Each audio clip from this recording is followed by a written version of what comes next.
Hi everyone, welcome back. Thanks for joining us today. We've got a brand new story to share with you, so let's begin. If you had asked me a few years ago, I would have told you that I was a lucky man. I had a simple but good life, a steady job, a roof over my head, and most importantly, a wife I loved. I worked 2 jobs, not because I had to, but because I wanted to. I believed in working hard, saving up, and building a future for us. It was tiring, but I didn't complain. I was doing it for us, for the life we were supposed to have together. We lived in a modest but comfortable home. Nothing fancy, nothing grand, but it was enough.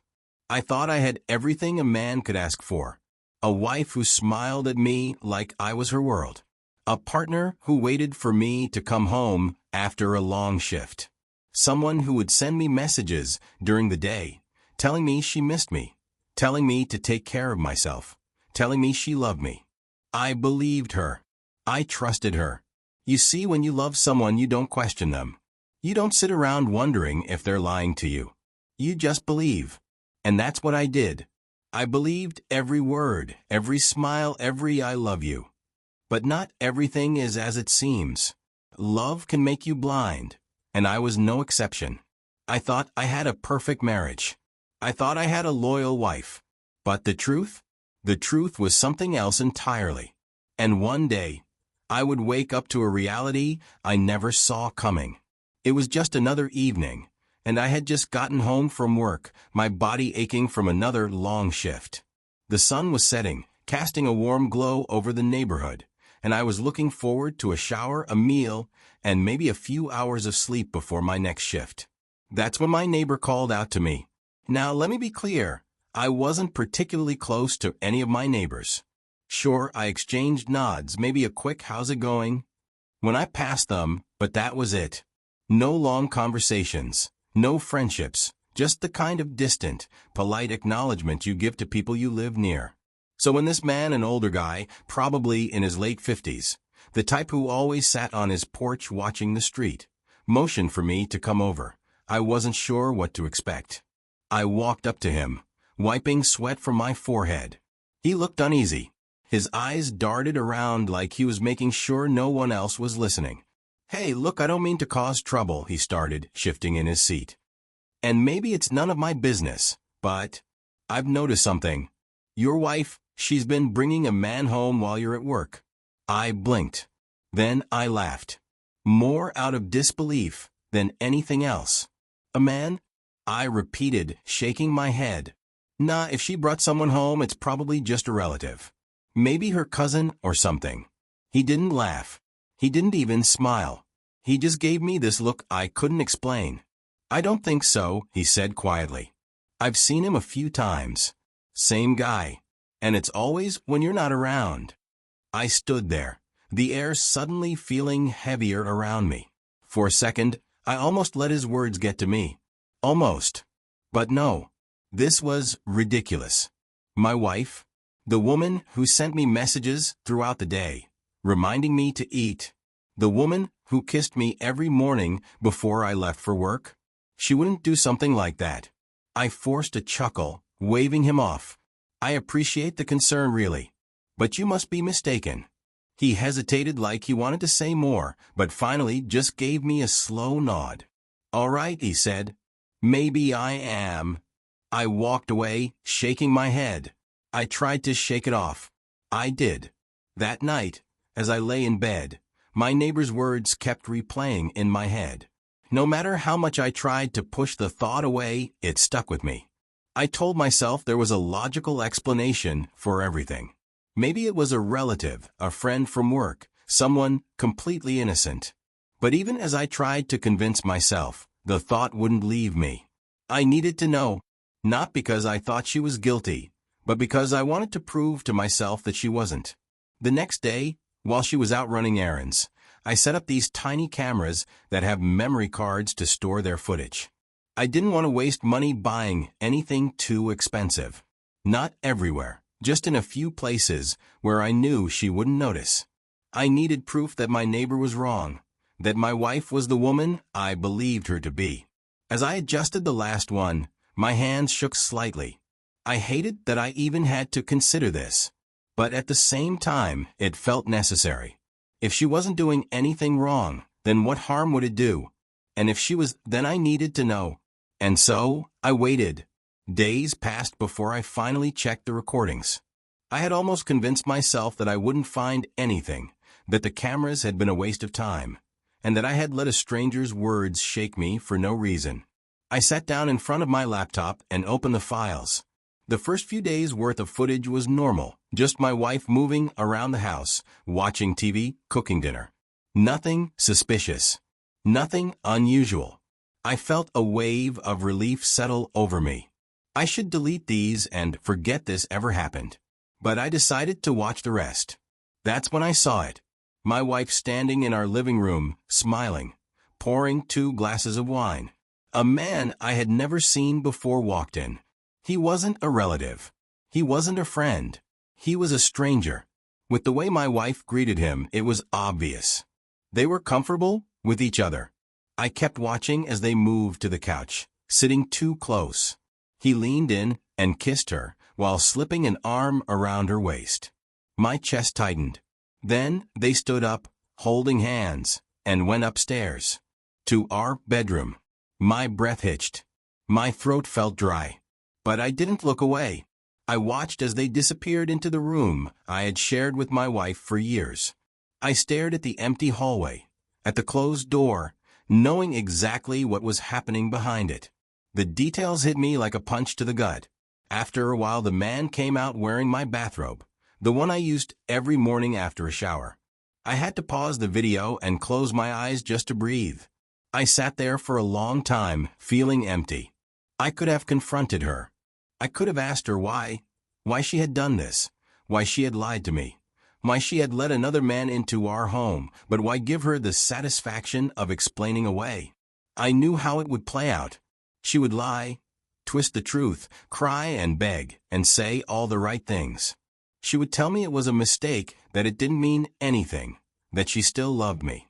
Maybe she would even try to make me feel guilty, say I had been too busy working, that I hadn't paid enough attention to her, that it was my fault she had done this. No, I wouldn't give her that chance. I wouldn't give her any reaction at all. Instead, I made a decision. Not to argue, not to fight, not to give her a single clue that I knew. So I started planning. Once I decided to leave, I knew I had to do it right. This wasn't just about walking away. I had to erase myself completely. No loose ends. No way for her to track me down. The first thing I did was start saving every extra penny from my 2 jobs. I had always been the one handling our finances, so moving money around wouldn't look strange. I tightened my spending, skipped unnecessary expenses, and made sure to stash away every bit of cash I could. My wife never noticed. She was too distracted, too caught up in her own world to know what was going on. Next, I opened a private account in one of this global payment solution. I knew that if I drained our joint account all at once, it would set off alarms. So, I started small. A few hundred here, a few hundred there, gradual transfers that wouldn't raise suspicion. Bit by bit, I moved my share of our savings into the new account, ensuring that when I left, I wouldn't be walking away with nothing. The credit cards came next. We shared a few, and I knew I had to sever that connection. I told her I was switching banks, and that I wanted to consolidate our accounts for better management. She barely listened. As long as she had access to what she needed, she didn't care about the details. One by one, I shut them down, making sure that when I was gone, she wouldn't have the ability to track my movements through financial transactions. Quitting my jobs was the final step. I put in my resignation quietly, making sure to leave on good terms so no one would have a reason to look for me later. I told my boss I was moving on to something better, a new opportunity in another city. My coworkers wished me well, shook my hand, and told me to keep in touch. They had no idea that once I walked out of that office, they would never hear from me again. And through all of it, my wife was completely oblivious. And at the same time, she was still seeing him, still bringing him into our home, still using our bed for something it was never meant for. The night before I left, I sat in our living room for the last time. I looked around at everything, taking it all in one last time. This isn't my home anymore. It's a place where I was made a fool. I reached for my wedding ring, the simple gold band that had symbolized love, commitment, and a promise that had never been kept. I rolled it between my fingers, feeling its weight one last time before discarding it. I didn't need it where I was going. At 4:30 a.m., I stood at the door with my bag slung over my shoulder. No hesitation. No second thoughts. I turned the handle and stepped outside, letting the door close behind me with a quiet click. I didn't look back. Not once. By the time the sun rose, I was already gone. I didn't know it at the time, but I later found out how it all unfolded for her. How one morning, she woke up and found that the bed beside her was empty. At first, she probably thought nothing of it. But when she went through the house, expecting to find me getting ready or in the shower, that's when the sinking feeling started to creep in. I found out that she walked through the house, calling my name, growing more frantic as the silence stretched on. She probably checked the usual places, but I wasn't there.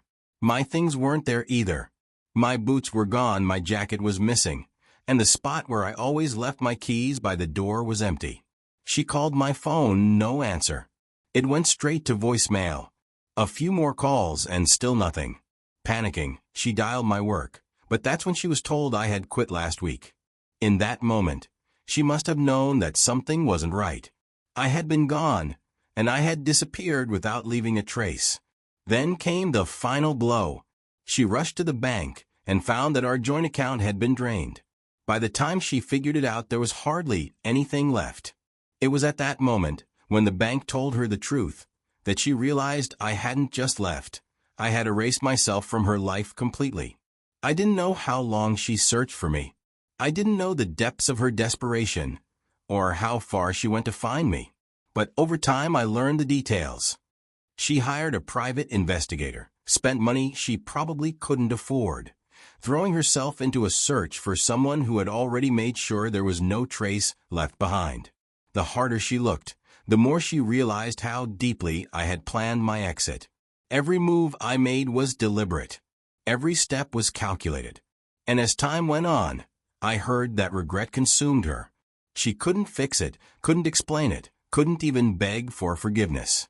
There was no opportunity for any of that. She had no one to blame but herself. And maybe that was the worst part of it, knowing she could never make up for what she had done. While she was searching, I was already somewhere else. I found a place far away from the country, from everything that had tied me to the past. I settled on an island in the Caribbean where no one knew my name, and the pace of life was different, slower, quieter. I found peace there, something I hadn't even known I was missing. At first, I lived alone, enjoying the solitude. The quiet became my refuge, but eventually I met someone. She wasn't like the others.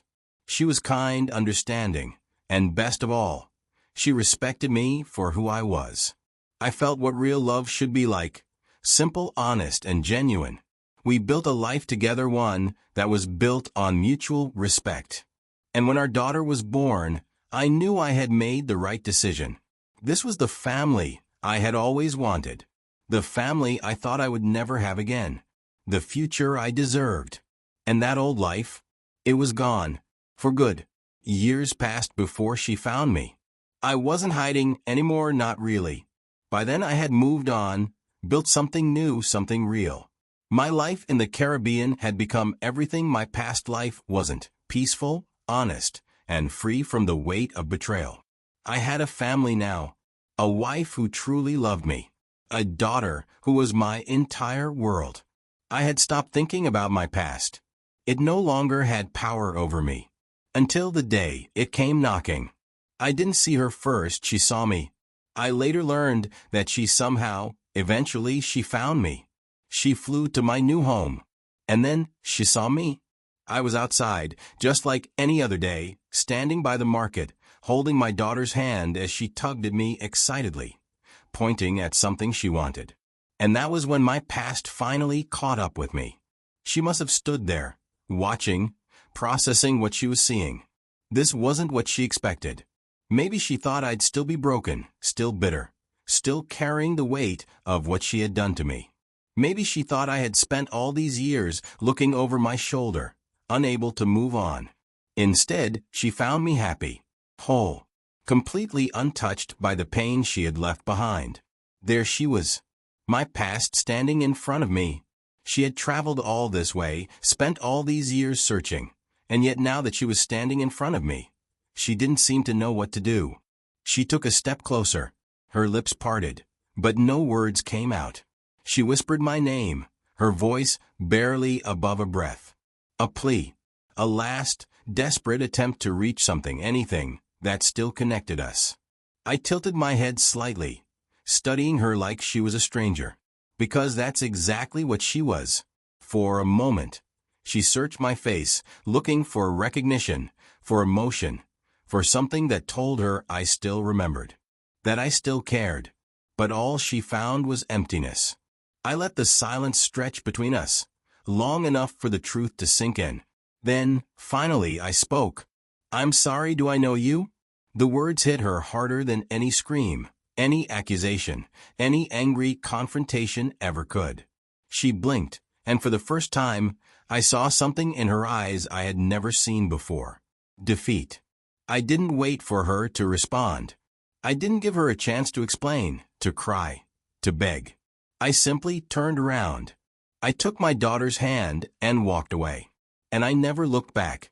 As I walked away, I felt nothing, just peace. The kind of peace that comes when you finally realize that the past has no power over you anymore. There was a time when I thought I would never heal, that the betrayal would haunt me forever. Her betrayal had erased everything we once had. Years of love, trust, and shared memories, all undone by a single choice. But that was the past, a closed chapter, and I had no interest in reopening it. Some betrayals are not meant to be forgiven, only forgotten. Now I want to hear from you. If you were in my position, what would you have done? Would you have confronted her? Would you have left the way I did? Or would you have handled things differently? Let me know in the comments. And don't forget to share this story with someone who needs to hear it. Maybe they'll find the answer they've been looking for.